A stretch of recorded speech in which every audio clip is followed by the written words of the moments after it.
आज इस ऐतिहासिक रामलीला मैदान पर हो रही लोकतंत्र बचाओ रैली में पधारे आप सभी साथियों का मैं दिल से स्वागत करता हूं। और ये मंच है यूनिटी इन डाइवर्सिटी, हमारे एकता में, हमारे विविधता में एकता है। ये दर्शाने के लिए आज ये जो मीटिंग यहाँ पर बुलाई है, और इसके लिए मैं हमारे सभी साथियों का धन्यवाद करता हूँ। और खासकर ये जो मीटिंग है, इसका एक ही उद्देश्य है कि विपक्ष इकट्ठा होना चाहिए। इतने पार्टी के नेतागण इस मंच पे बैठे हैं, और ये किस लिए बैठे हैं कि इस देश को बचाने के लिए, इस देश में एकता रखने के लिए, इस देश के डेमोक्रेसी को बचाने के लिए और इस देश के संविधान को बचाने के लिए ये लोग सारे इकट्ठे हो गए। मोदी तो डेमोक्रेसी नहीं चाहते, वो हमेशा तानाशाही के विचारधारा वाले हैं। मुझे परसों वो मिले थे, कल मिले थे राष्ट्रपति भवन पे। वहां पर शाह थे, नड्डा थे, और मोदी जी भी थे, और दूसरे नेता लोग भी थे। तो मुझे नड्डा जी ने पूछा कि आपका चुनाव प्रचार कब से हो रहा है और आपका लिस्ट कब फाइनल हो रहा है। तो मैंने यही कहा, हमारा लिस्ट तो फाइनल हो रहा है, लेकिन हम जो चुनाव करना चाहते हैं वो निष्पक्ष चुनाव नहीं हो रहा। और मेरे खाते में, मेरे पार्टी के खाते में जो पैसे थे वो पहले ही चोरी हो गए हैं। और खास करके मुझ पे जो पेनल्टी लगाई है वो 3,567 करोड़ का, 3,567 करोड़ की पेनल्टी मुझ पे लगाई है। 14 लाख का हिसाब हमने नहीं दिया, इसीलिए उन्होंने 135 करोड़ का जुर्म लगाया। ऐसा इंटरेस्ट पे इंटरेस्ट, इंटरेस्ट पे इंटरेस्ट करके आज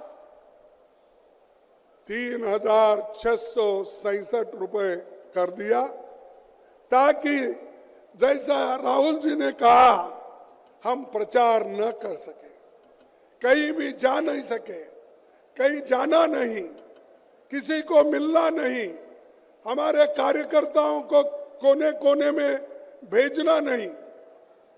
ये तरीका मोदी जी ने अपनाया है, और डेमोक्रेसी को एक एक करके हमारे संस्थाओं को वो खराब कर रहे हैं, उसका ऐसा गैर इस्तेमाल कर रहे हैं।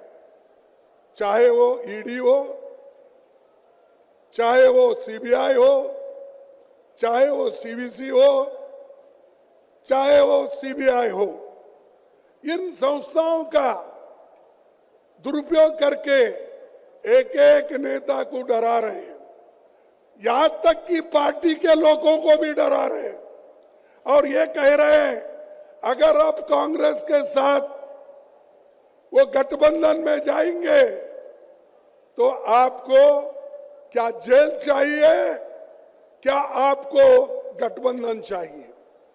यह मैं दावे के साथ कहता हूं, किन किन नेताओं को उन्होंने डराया। ऐसा ही डरा डरा के बहुत से एमपी खरीदा, एमएलए खरीदा, और उन्होंने नए सरकारें बनाई। ये है मोदी की नीति। और इस मोदी को जब तक आप नहीं हटाएंगे, मोदी के विचारधारा को जब तक आप नहीं हटाएंगे, इस देश में सुख और समृद्धि कभी नहीं आएगी। इसीलिए हमको लड़ना है डेमोक्रेसी बचाने के लिए, लोकतंत्र की रक्षा करने के लिए और संविधान को बचाने के लिए। संविधान है तो आपको रिजर्वेशन है, संविधान है तो आपको मूलभूत जो अधिकार है, फंडामेंटल राइट्स, वो मिलेंगे। और संविधान नहीं है, ये कुछ नहीं मिलेगा। आप याद कीजिए, मेरे माताओं से मैं निवेदन करता हूं, आप याद कीजिए, अगर बीजेपी की सरकार इस देश में संविधान बनाती तो वो पहला काम करते, महिलाओं को वोटिंग की पावर ही नहीं देते, क्योंकि उनके विचार वैसे हैं। लेकिन भारत एक ऐसा देश है, पंडित जवाहरलाल नेहरू जी और डॉक्टर बाबा साहब अम्बेडकर ने मिलके एडल्ट फ्रेंचाइज लाकर हर एक आदमी को वोटिंग का अधिकार दिया, चाहे वो स्त्री हो, चाहे वो पुरुष हो, चाहे वो नौकर हो, चाहे वो मालिक हो, चाहे कारखाने का बड़ा से बड़ा धनी हो, सबको अधिकार मिला। इससे पहले था क्या? आज बड़े बड़े बात करते हैं, इतनी टीका करते हैं हम पे, पूछो मत। अरे हमने तो देश को आजादी दिलाने के लिए लड़ा, खून बहाया, देश को एकता रखने के लिए श्रीमती इंदिरा गांधी जी अपनी जान दी।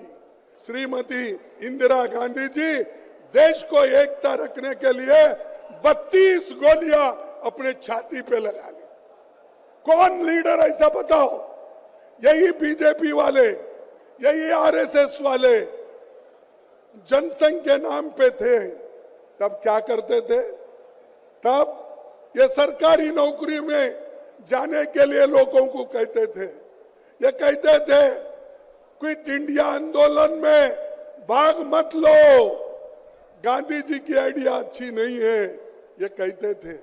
ये नौकरियों में रहते थे, ये व्यापार करते थे और देश के लिए कभी नहीं लड़े।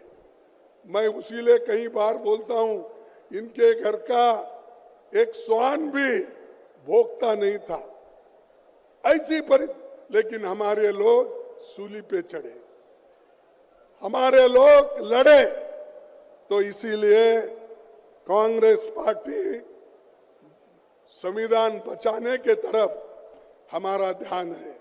और इसीलिए हमको ये जरूर होगा कि हम सबका विकास चाहते हैं, चंद अमीर मित्रों का विकास मोदी चाहते हैं।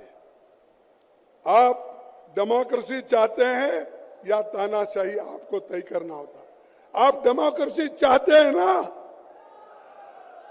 अरे लोकतंत्र चाहते हैं या नहीं? जो लोकतंत्र चाहते हैं वो हाथ उठाइए दोनों, और जो तानाशाही का समर्थन करते हैं उनको इस देश से निकाल के फेंकना पड़ेगा। ये लोग आज, ये तो देखिए, ये बीजेपी खास करके ये एक पॉइजन के जैसा है, आरएसएस ये पॉइजन के जैसा है। अगर आप चाहते हैं चलो भाई इसको भी हम देख लेंगे थोड़ा चाट के, क्या बोलते हैं आपके इसमें मुझे मालूम नहीं, चाट के, तो चाट के अगर विष को देखेंगे तो भी मरेंगे, विष पिएंगे तो भी मरेंगे। तो वैसा चाट के एक बार देखने के लिए मत जाओ, और एक बार देखे हैं तो मोदी देश को खराब करता है। युवाओं को कोई नौकरी नहीं है, महंगाई बढ़ रही है। इसीलिए मैं एक बात आपके सामने रखना चाहता हूं, और इसमें तो मशहूर हमारे जो पंजाब के चीफ मिनिस्टर गए शायद यहां से, ये वक्त नहीं, ये वक्त वक्त नहीं, एक मुकदमा है। ये वक्त नहीं, एक मुकदमा है। या तो गवाही दो या गूंगे हो जाओ, या गवाही दे दो या गूंगे हो जाओ, हमेशा हमेशा के लिए। ये उनका कहना है।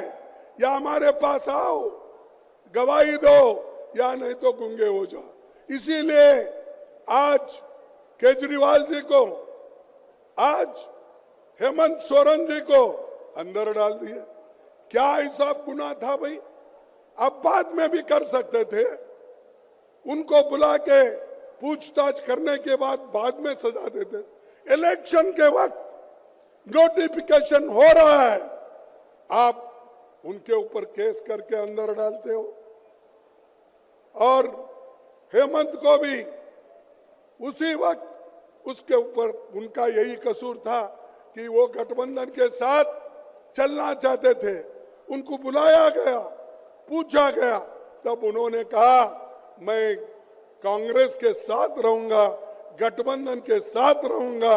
मैं आप कितना भी मेरे ऊपर प्रेशर करो, मैं झुकने वाला नहीं है, ये हेमंत ने कहा था।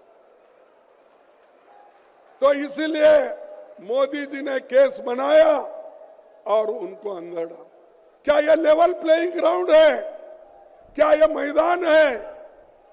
जैसा मैं राहुल जी का क्रिकेट का जिक्र किए थे, साहब क्रिकेट तो सब लोग ठीक ठाक मैदान बनाते हैं और पिच भी अच्छा करते हैं, तब लोग खेल पाते हैं। यहां तो मोदी सब तरफ खड्डा खोद के हमको क्रिकेट खेलो बोल रहा है। लेवल प्लेइंग ग्राउंड ही नहीं है। तो ऐसे व्यक्ति को इस बार हराना चाहिए।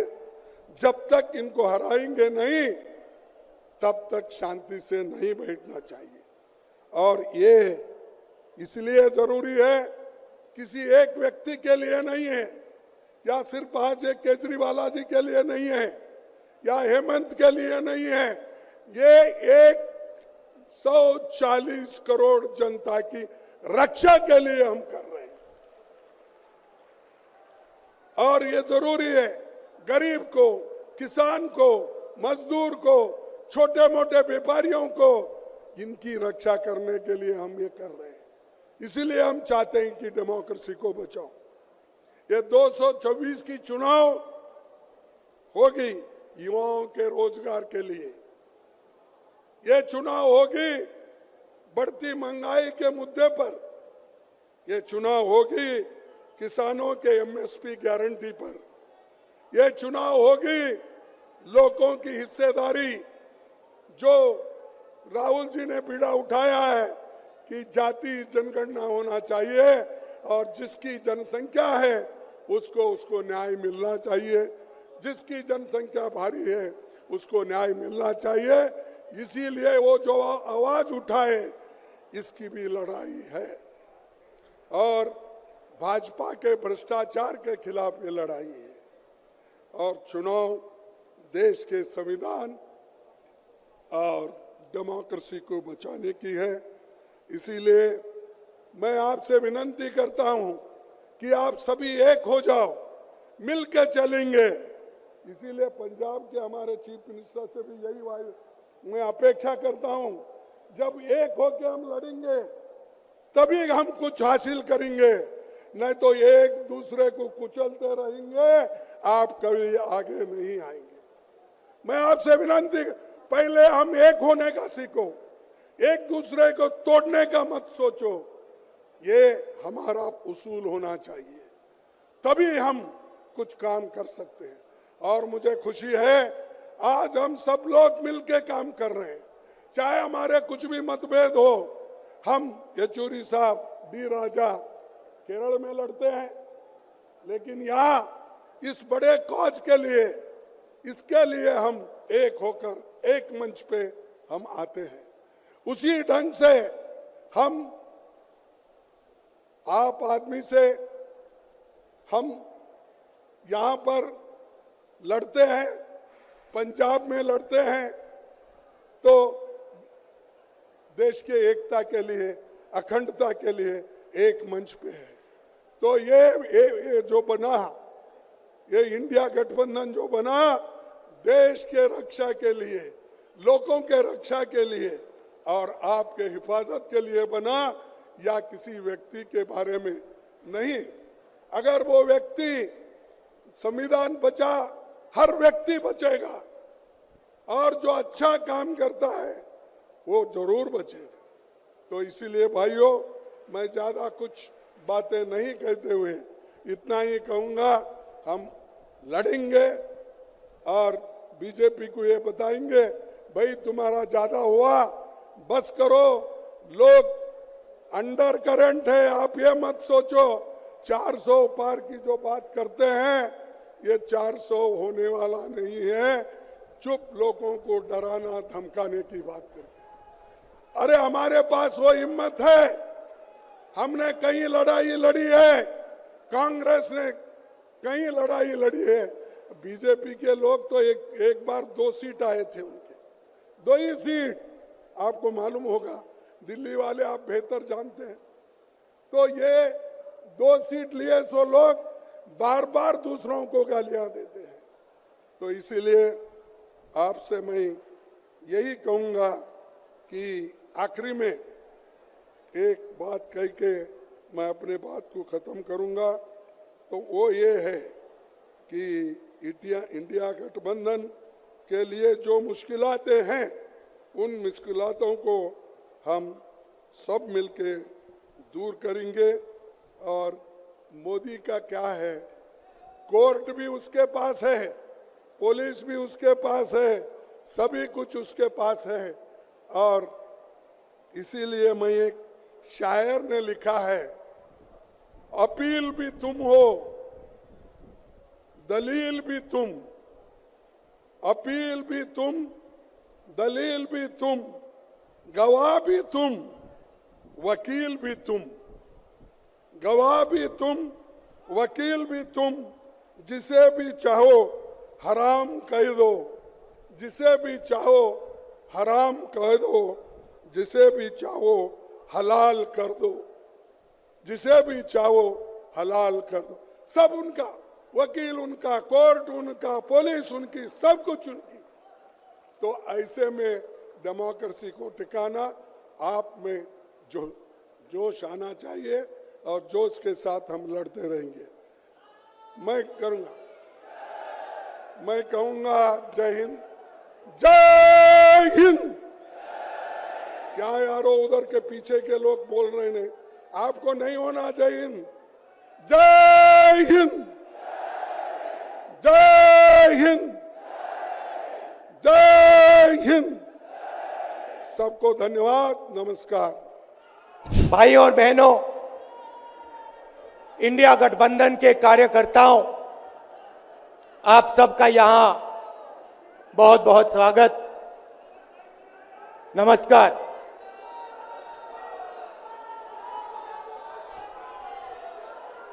आजकल आईपीएल के मैच चल रहे हैं, देखते हो आप लोग। मैच फिक्सिंग शब्द सुना है आपने? सुना है? जब बेईमानी से एम्पायर पर दबाव डालकर, प्लेयर को खरीदकर, कैप्टन को डराकर मैच जीता जाता है। क्रिकेट में उसको मैच फिक्सिंग कहा जाता है। हमारे सामने लोकसभा का चुनाव है। अंपायर किसने चुने? नरेंद्र मोदी ने।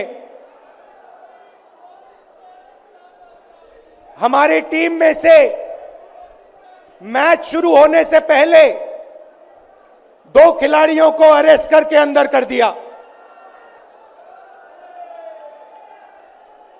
तो भाइयों और बहनों,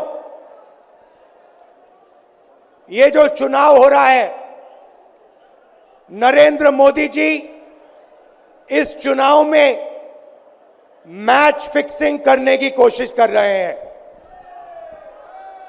ये जो उनका 400 सीट का नारा है, ये बिना ईवीएम के, बिना मैच फिक्सिंग के, बिना सोशल मीडिया और प्रेस पर दबाव डालकर, खरीदकर, ये 180 पार नहीं होने जा रहा है। सब मिलाकर आप देखिए, कांग्रेस पार्टी विपक्ष की सबसे बड़ी पार्टी है। हमारे सारे के सारे बैंक अकाउंट बंद कर दिए गए हैं। चुनाव के बीच में देश की सबसे बड़ी ऑपोजिशन की पार्टी के सारे अकाउंट बंद कर दिए। हमें कैंपेन चलाना है, हमें लोगों को प्रदेशों में भेजना है, पोस्टर लगवाने हैं, सारा का सारा जो हमारे रिसोर्सेज हैं, बैंक अकाउंट बंद कर दिए गए। तो ये कैसा चुनाव हो रहा है? नेताओं को धमकाया जाता है, पैसे देकर सरकारों को गिराया जाता है, नेताओं को जेल में डाला जाता है। केजरीवाल जी को, सोरेन जी को ये पूरी की पूरी मैच फिक्सिंग करने की कोशिश की जा रही है। और ये मैच फिक्सिंग सिर्फ नरेंद्र मोदी नहीं कर रहे हैं, ये मैच फिक्सिंग नरेंद्र मोदी और हिंदुस्तान के 3-4 सबसे बड़े अरबपति मिलकर कर रहे हैं। यह सच्चाई है। और यह मैच फिक्सिंग क्यों हो रही है? भाइयों और बहनों, इसका सिर्फ एक लक्ष्य है कि हिंदुस्तान का संविधान,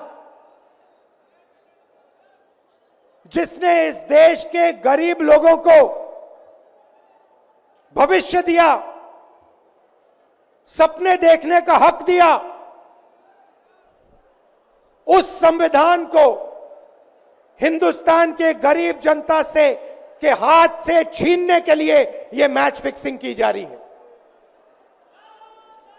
और मैं आपको बताना चाहता हूं कि जिस दिन यह संविधान खत्म हो गया, उस दिन यह हिंदुस्तान नहीं बचेगा। इसको पुलिस से, धमकी से नहीं चलाया जा सकता है। यह जो संविधान है, हिंदुस्तान की जनता की आवाज है, हिंदुस्तान के दिल की धड़कन है। इसको जिस दिन खत्म कर दिया गया, उस दिन यहां पे हिंदुस्तान नहीं बचेगा। अलग अलग स्टेट हो जाएंगे, हिंदुस्तान नहीं बचेगा। यही इनका लक्ष्य है। ये सोचते हैं कि संविधान के बिना धमकाकर, डराकर police, CBI, ED, income tax department के साथ देश चलाया जा सकता है। ये सोचते हैं मीडिया के बिना देश चलाया जा सकता है। आप मीडिया को खरीद सकते हो, आप मीडिया को दबा सकते हो, आप मीडिया के रिपोर्टर्स का मुंह बंद कर सकते हो, मगर आप हिंदुस्तान की आवाज को नहीं दबा सकते हो। इस आवाज को कोई नहीं दबा सकता। दुनिया में कोई ताकत नहीं है जो इस आवाज को दबा सकती है। भाइयों और बहनों, बीजेपी के एमपी ने कहा कि जैसे ही हम चुनाव जीतेंगे, मैच फिक्स करके 400 सीटें जीतेंगे, वैसे ही हम संविधान को बदल देंगे, संविधान को रद्द कर देंगे। यह ऐसे ही नहीं बोला गया। यह टेस्ट करने के लिए, आइडिया टेस्ट करने के लिए बीजेपी के एमपी ने बोला है। यह लड़ाई संविधान को बचाने की लड़ाई है। जैसे अखिलेश जी ने कहा संविधान चला जाएगा, गरीबों के हक चले जाएंगे, आरक्षण चला जाएगा, और जो आपका धन है, गरीबों का धन है, किसानों का धन है, मजदूरों का धन है, वो 5-6 लोगों के हाथ में चला जाएगा। नोटबंदी की, जीएसटी लागू किया। मुझे बताइए जीएसटी से, नोटबंदी से किस गरीब व्यक्ति को फायदा हुआ? किस छोटे दुकानदार को फायदा हुआ? किस किसान को फायदा हुआ? किस बेरोजगार युवा को फायदा हुआ? किसी को नहीं। 40 साल से सबसे ज्यादा बेरोजगारी हिंदुस्तान में आज है। 1% लोगों के पास हिंदुस्तान का पूरा धन, 22 लोग हैं, जितना धन उतने उनके हाथ में है, उतना ही धन 70 करोड़ लोगों के हाथ में है। ये संविधान को क्यों मिटाना चाहते हैं? क्योंकि आपका धन जो है आपसे छीनना चाहते हैं। मैंने जाति जनगणना की बात की, किसानों के एमएसपी की बात की, युवाओं को रोजगार देने की बात की। यही देश के सामने सबसे बड़े मुद्दे हैं। मगर एक बात याद रखिए, अगर आप लोगों ने पूरे दम से वोट नहीं दिया तो इनकी मैच फिक्सिंग कामयाब हो जाएगी। यह आप भूलिए मत। और जिस दिन मैच फिक्सिंग कामयाब हो गई, उस दिन आपका संविधान, हमारा संविधान खत्म हो जाएगा। जिस दिन संविधान खत्म हो गया, उस दिन हिंदुस्तान के दिल पर एक बहुत बड़ी चोट लगेगी। तो ये जो चुनाव है, ये चुनाव कोई मामूली चुनाव नहीं है। ये चुनाव हिंदुस्तान को बचाने का, संविधान को बचाने का, और जो गरीबों का हक है, किसानों का हक है, पिछड़े वर्गों का, दलितों का, आदिवासियों का, गरीब जनरल कास्ट के लोगों का हक है, उसको बचाने का हक है, उसको बचाने का चुनाव है। यह बात आप याद रखिए,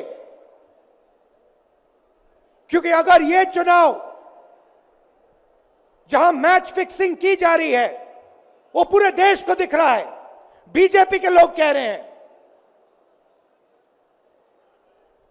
कल में से एक व्यक्ति मिलने आया, मुझे कहता है मैं ट्रेन से आया, मेरे साथ बीजेपी के कार्यकर्ता बैठे थे, उन्होंने कहा कि कुछ ना कुछ गड़बड़ है। यह सच्चाई है।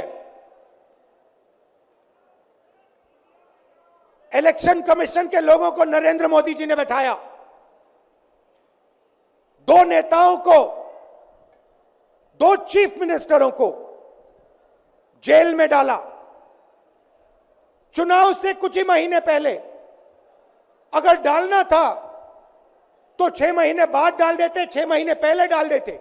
नहीं, चुनाव से 2-3 महीने पहले 2 चीफ मिनिस्टर को डालना था। आपने हमारे बैंक अकाउंट बंद किए। बैंक अकाउंट बंद करने थे, 6 महीने पहले करते, 1 साल पहले करते, 6 महीने बाद करते, कोई फर्क नहीं पड़ता। आप चाहते हो कि विपक्ष चुनाव ना लड़ पाए, और इसीलिए आपने कांग्रेस पार्टी के बैंक अकाउंट रद्द किए, आपने इलेक्शन कमीशन में अपने लोग बैठाए, आप जुडिशरी पे दबाव डाल रहे हो क्योंकि आप चाहते हो कि मैच फिक्स हो, संविधान रद्द किया जाए और आप सत्ता में रहो। मगर भाई और बहनों, मैं सच बोलता हूं और मेरी बात आप अच्छी तरह सुन लो। अगर हिंदुस्तान में मैच फिक्सिंग का चुनाव बीजेपी जीते और उसके बाद संविधान को उन्होंने बदला, तो इस पूरे देश में आग लगने जा रही है। जो मैंने कहा याद रखो, यह देश नहीं बचेगा। ये चुनाव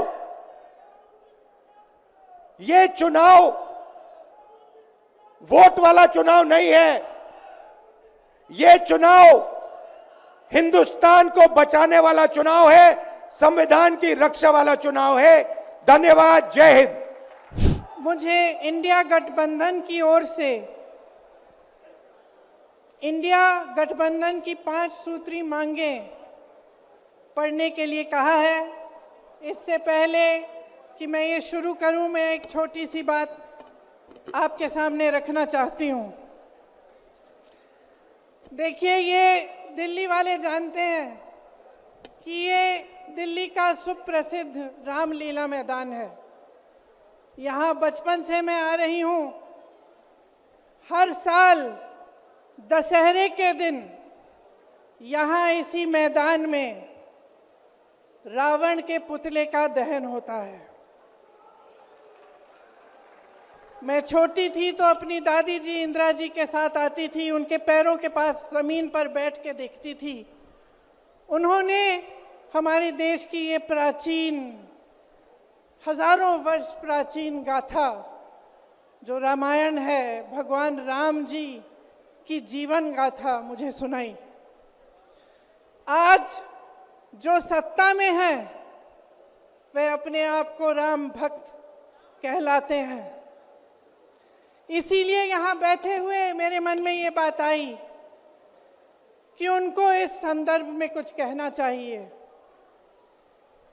मुझे लगता है कि वे कर्मकांड में उलझ गए हैं। मुझे लगता है कि वे दिखावे में लिप्त हो चुके हैं। इसीलिए मैं आज यहाँ खड़े होकर उन्हें याद दिलाना चाहती हूँ कि वो हजारों वर्ष पुरानी गाथा क्या थी और उसका संदेश क्या था। भगवान राम जब सत्य के लिए लड़े, उनके पास सत्ता नहीं थी। भगवान राम जब सत्य के लिए लड़े, उनके पास संसाधन नहीं थे। उनके पास तो रथ भी नहीं था। रथ रावण के पास था, संसाधन रावण के पास थे, सेना रावण के पास थी, सोना रावण के पास थी। वो तो सोने की लंका में रहता था। भगवान राम के पास सत्य था, आशा थी, आस्था थी, प्रेम था, परोपकार था, विनय था, धीरज था, साहस था और भगवान राम के पास सत्य था। मैं सत्ता में बैठे हुए सरकार के जितने भी सदस्य हैं, अपने प्रधानमंत्री नरेंद्र मोदी जी को याद दिलाना चाहती हूं कि इस जीवन राम भगवान के जीवन गाथा का क्या संदेश था। सत्ता सदैव नहीं रहती, सदैव नहीं रहती सत्ता। सत्ता आती है, जाती है, अहंकार चूर चूर होता है एक दिन। यही संदेश था भगवान राम का, उनके जीवन का। और आज यहाँ रामलीला मैदान पर खड़े हुए इंडिया गठबंधन की 5 मांगों को पढ़ने से पहले मुझे ये उचित लगा कि मैं ये संदेश एक बार फिर दोहराऊं। इंडिया गठबंधन की 5 सूत्री मांगे। भारत के चुनाव आयोग को लोकसभा चुनावों में समान अवसर सुनिश्चित करना चाहिए। दूसरी मांग, चुनाव आयोग को चुनाव में हेराफेरी करने के उद्देश्य से विपक्षी राजनीतिक दलों के खिलाफ इनकम टैक्स, ईडी और सीबीआई द्वारा की जाने वाली बलपूर्वक कार्रवाई को रोकना चाहिए। तीसरी मांग, श्री हेमंत सोरेन एवं श्री अरविंद केजरीवाल जी की तत्काल रिहाई की जाए। चौथी मांग, चुनाव के दौरान विपक्ष के राजनीतिक दलों का आर्थिक रूप से गला घोंटने की जबरन कार्रवाई तुरंत बंद होनी चाहिए। पांचवी मांग, चुनावी बांड का उपयोग करके बीजेपी द्वारा बदले की भावना, जबरन वसूली और धन शोधन के आरोपों की जांच के लिए सुप्रीम कोर्ट की निगरानी में एक एसआईटी गठित हो जानी चाहिए। बीजेपी शासन द्वारा पैदा की गई अलोकतांत्रिक बाधाओं के बावजूद इंडिया गठबंधन लड़ने, जीतने और हमारे लोकतंत्र को बचाने के लिए दृढ़ और आश्वस्त है। जुड़ेगा भारत, जीतेगा इंडिया। एक बार मेरे साथ कहिए, जुड़ेगा भारत, जुड़ेगा भारत, जुड़ेगा भारत। धन्यवाद। जय हिंद। आज हम इस ऐतिहासिक रामलीला मैदान में इकट्ठे हुए हैं। ये रामलीला मैदान गवाह है इस बात का कि जब जब इस देश के लोकतंत्र के ऊपर प्रहार हुआ है, अगर बदलाव की बहार कहीं से बही है तो वो दिल्ली के इस रामलीला मैदान से बही है। और मुझे इसमें कोई संशय या संदेह नहीं है कि आज 31 मार्च का दिन इतिहास में लिखा जाएगा कि आज जब दोबारा देश के लोकतंत्र के ऊपर प्रहार हो रहा है तो इस रामलीला मैदान से पूरे देश के अंदर दोबारा बदलाव की बहार चलेगी। ये सुनिश्चित करने के लिए आप और हम सब लोग जो है यहाँ पे उपस्थित हुए हैं। मुझे खुशी इस मूवमेंट में जुड़ने की और मेरे तमाम अन्य पार्टी के लोगों की और हमारे कांग्रेस के कार्यकर्ताओं की वो ये है कि हमारे पार्टी के राष्ट्रीय अध्यक्ष मल्लिकार्जुन खड़गे जी लोकसभा के अंदर, लोकसभा के बाद लोकतंत्र को मजबूत करने की लड़ाई लड़ते रहे हैं। हमारे नेता राहुल गांधी जी कश्मीर से लेके कन्याकुमारी तक, मणिपुर से लेके मुंबई तक इस लोकतंत्र की बुनियाद को न्याय यात्रा के रूप में मजबूत करने के लिए जो है वो लड़ते रहे हैं। आज इस सरकार के कुठाराघात का अति हो गई है कि आप देश की सबसे बड़ी विपक्षी दल के अकाउंट फ्रीज कर देते हो चुनाव से पहले। ये कैसा लोकतंत्र है? आप चुने हुए मुख्यमंत्रियों को, चाहे वो दिल्ली के मुख्यमंत्री अरविंद केजरीवाल हो, झारखंड के मुख्यमंत्री हेमंत सोरेन हो, विपक्ष के पार्टियों के मंत्रियों को, अनेकों विधायकों को चुनाव से पहले उनके ऊपर कार्रवाई कर देते हो ताकि लेवल प्लेइंग फील्ड जो है चुनाव में उपलब्ध ना रहे। ये कैसा लोकतंत्र है?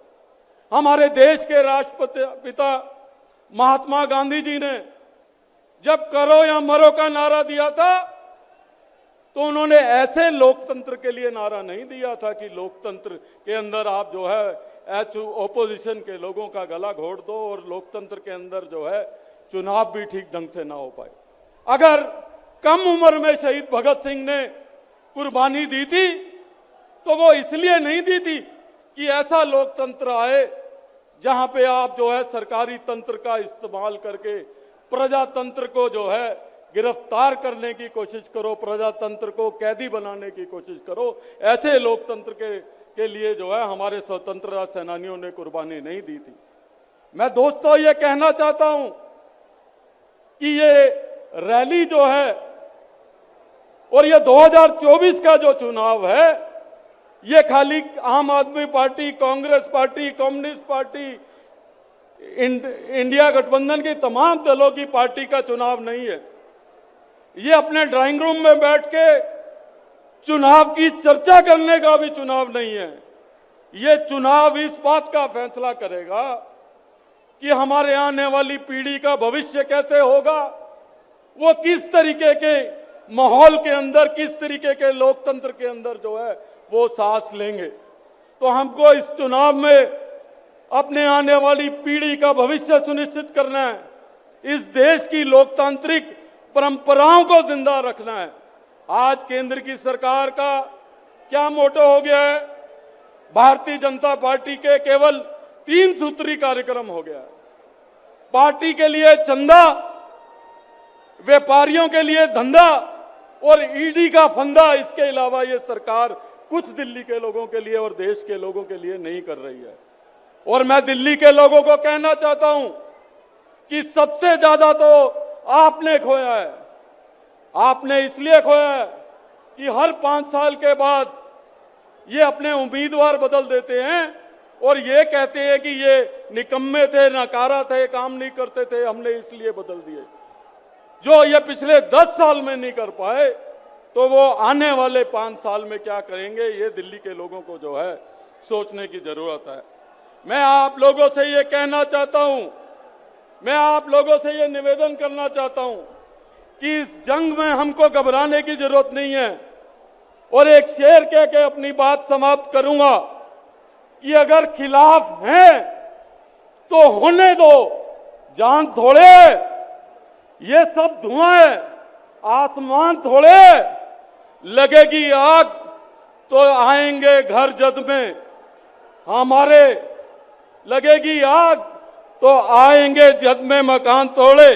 खाली हमारा मकान तोड़े, हमारे मुंह से जो निकले वही सदाकत है, हमारे मुंह से जो निकले वही सदाकत है। हमारे मुंह में तुम्हारी जुबान थोड़े। हमको मालूम है कि दुश्मन कम नहीं, पर हमारी तरह हथेली पे जान थोड़े। और इस मिट्टी में मिला है सभी का खून, किसी के बाप का हिंदुस्तान तोड़े। धन्यवाद।